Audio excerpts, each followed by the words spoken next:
Hi, welcome to the Short Gabili YouTube channel, and for today's tutorial, I will be teaching you on how to change call audio routing on iPhone X. But first, kindly subscribe to this channel and don't forget to hit the subscribe button and the bell to notify you for the new updates. And let's start.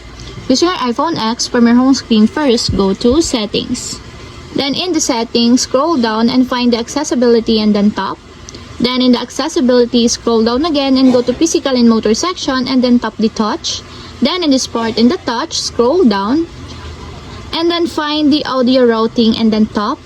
Then in the Call Audio Routing, as you can see, you cannot change here the routing that you want.